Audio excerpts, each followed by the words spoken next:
Nein, so, wenn wir das zu Anfang gleich verhindern können. Ja, okay. Good evening, ladies and gentlemen, and welcome to Late Night Talk. My name is Phil. I proudly present Mr. Voges and Mr. Wilke. We're here to talk about reasons for nuclear power and its disadvantages. Mr. Wilke here is Speaker of a Society of Nuclear Power Producing Companies. Mr. Wilke, would you kindly present us your point of view? Of course I may do so, Phil. Nuclear energy is a guarantee for peace and safety in our fast-growing society. Let's be serious, we all need the energy to light up and warm our houses.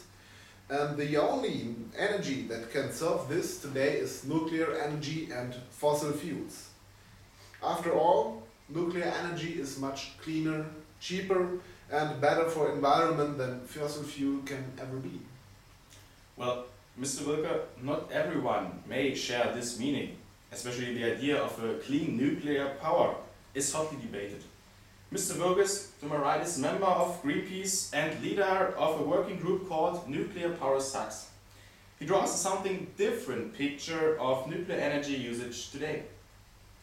Hey folks, I can absolutely not agree with Mr. Wilke's opinion. We all know the dangers of nuclear energy. We still have no idea where to dispose the cruel waste, and the mining of uranium destroys whole areas where humans lived before.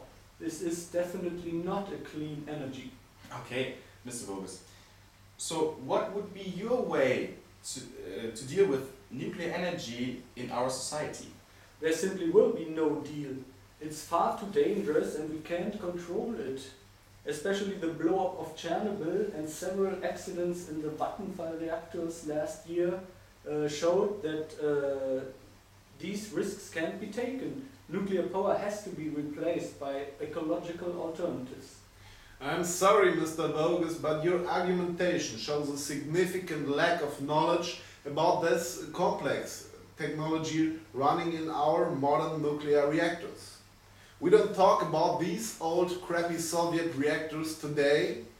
Our facilities have highest security standards, and even if problems should occur, as in every facility may do, we can guarantee for absolute safety. There is no risk anymore in this technology. That's exactly what the engineers of the Titanic said. Mr. Voges, you and your tiny club of hippies do nothing but frightening people. And why do you do this? Our society is creating jobs for 10,000s of people there and here and in the third world. Our company is a symbol of wealthy and stability even in times of crisis. Well, let's get back to certain arguments. On the one hand, there were indeed several accidents in nuclear reactors, for example at Vattenfall during the last years. But on the other hand, nuclear power is necessary to keep our standard of living and to guarantee our economic growth up to today. Okay, Mr. Voges, what would you say about the controversial topic final waste depositioning? Thank you, Phil. That's a good point. The current situation is horrible. His society still has no idea where to dispose the damn waste. They stick it into barrels and let it lay around or drive it through the country by train without any remarkable sense. Wrong again, Mr. Voges. We have all the solutions we ever needed. The plans of construction for underground deposition complexes, or UDCs as we call them, are drawn and ready to be built. This not only contains safety and security, additionally this means hundreds of new jobs for well-qualified people in the high-technology sector.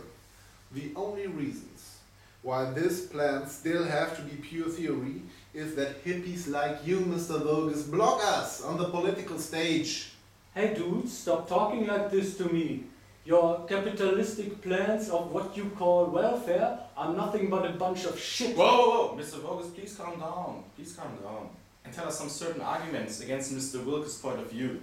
Sorry, Phil, but it makes me feel a pain in the ass seeing the future of the world in the hands of such an irresponsible man.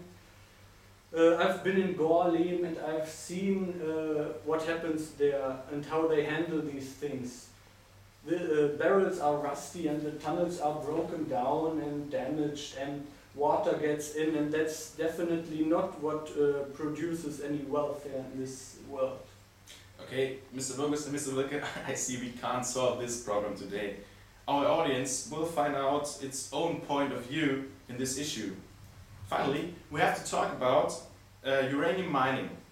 Does it create jobs, or is it dangerous for the health of the workers? Well, Phil, now different to oil and gas, getting the nuclear fuel will never be the problem. Most of our uranium ore today we gain as a side product of our gold mining projects. The concentration of uranium at this point is that low that it seems ridiculous to me that there could occur any problems with it. Anyway, most of our fuel we gain from the deconstruction of nuclear weapons from the US and Russia. So we are proud of taking our part to make the world a safer and better place also for our children. Mr. Wilkie, the mines your company is running are destroying the areas. We at Greenpeace have here several reports about villages who have been displaced and people who made homeless because of your mines.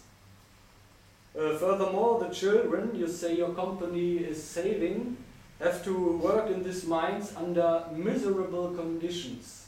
Okay. Thank you, Mr. Bogus. Oh, I see. Thank you, Mr. Wilke. Thank you for this inspiring debate. We have to end here. I hope this debate could help you to light up this topic. And I'm looking forward to see you next week. Then we will talk about modern communism in our society. Our guests will be Guido Westerwelle and Oliver Kahn. Thank you and good night.